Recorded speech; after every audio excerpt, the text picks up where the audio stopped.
Most doctors completely fail at sexually transmitted disease testing, and I'm going to prove it to you right now.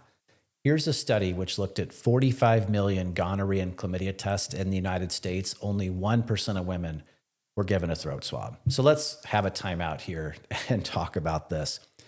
Gonorrhea and chlamydia, I know I said them together really fast, but those are two different types of bacterial infections that are unrelated to each other. But they're both site-specific bacterial infections. And what that means is that you can have gonorrhea in your genitals, and that's what you've either have had happen to you, unfortunately, or you've heard of that happening before. People have painful urination, discharge. You've all heard the symptoms, right? It's called the clap, gonorrhea, the clap. You have this discharge in your penis, actually called the clap because some physicians used to clap this discharge out of the penis. But anyway, you've all heard about it genitally, but it can also be in your throat, and it can also be in your anus, okay? And what I mean by site-specific is there is no blood test for it. Well, there is, but it doesn't work very well. The gold standard testing, and the only testing that's done really in the United States to speak of, is where you collect cells from areas of the body where they might be. So for your genitals, that's either a swab or more commonly a urine test. But in order to determine if somebody has it in their throat, you have to swab the throat back by the tonsils to collect cells.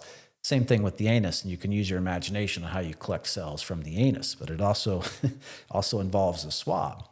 So back to this study, 99% of women were not throat swab tested, yet of that 1% of women, those throat swab tests were twice as likely to have gonorrhea than the genital tests. What does this mean? It means that most people go to the doctor and ask for an STI test. They're only tested in one location, their genitals, for gonorrhea and chlamydia, and it misses the vast majority of gonorrhea and chlamydia cases.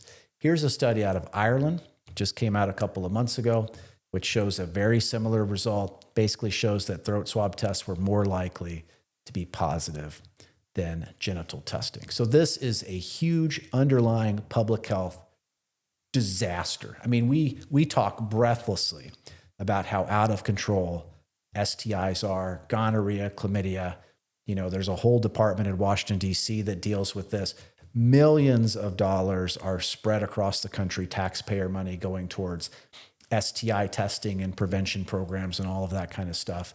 But if we could just educate doctors that when somebody walks into your office and says, I'd like to be tested for everything, that they are asked questions like, do you have oral sex? Obviously, they do, right?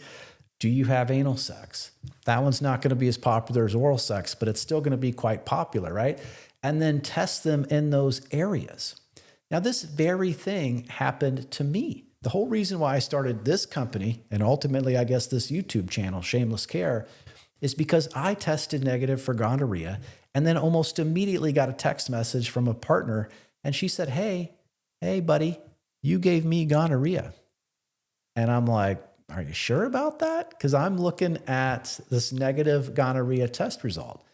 And she's like, yeah, I'm sure. You need to get a throat swab. And I was like, what the hell is that? I had absolutely no idea what a throat swab test was. I went to my doctor. He also didn't know what a throat swab test was. But he looked me right in the eye and said, don't worry. If you had it orally, you would also have it genitally. He was completely wrong about that. He entirely made that up to save face. I just don't think he had actually ever heard the phrase oral swab for gonorrhea or chlamydia before. So 99% of doctors have no idea what they're doing when it comes to STI testing. The proof is in the pudding in the United States, and that is a public health disaster that would be so easy to solve. You know, when somebody tests positive for gonorrhea, there's a little note in the EHR that doctors use that clues them in as to what the preferred treatment is for gonorrhea. Doctors are not expected to know every single thing in the world, but they don't have that for STI testing.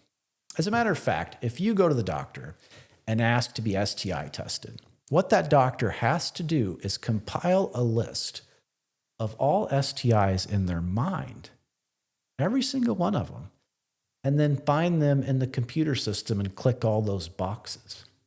Now, when you think about it that way, you'll realize how utterly ridiculous that is and how nearly impossible it would be for a doctor to do that properly. I mean, let's not forget that your family physician has somebody come in because they think they might have skin cancer. The next person comes in, can't sleep at night. The next person comes in for back pain. The next person comes in for pink eye. The next person comes in, God knows what, right? I mean, they're dealing with literally everything, literally everything.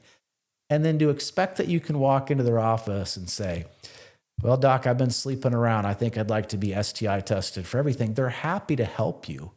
They just literally do not know how. They just don't. So if you want to be tested properly, you can go to shamelesscare.com. If you can't afford our testing, I have a great resource for you. Go to the resources up at the top of our website. You're going to see a button that says resources. If you click on that, you'll see a drop-down menu where it says free STI testing. Get that webpage, free STI testing, because what you'll find there is a thing you can screenshot and take to your doctor. You'll also find videos from a doctor to you to prepare you for that testing experience at your doctor's, to know how to advocate for yourself. The other one that you're going to see is a video from a doctor to your doctor, about 60 seconds long. So if your doctor looks at you and says some baloney, like my doctor said to me, you can show them that video where this super helpful doctor says, hey, don't worry about it. Throat swab testing for gonorrhea is super easy. It's the orange aptima swab. It's already in your exam room. Show them how to code it in the computer, etc. So we want to be a resource for you no matter what. If you liked this video, leave us a comment, leave us a like. We'll talk soon.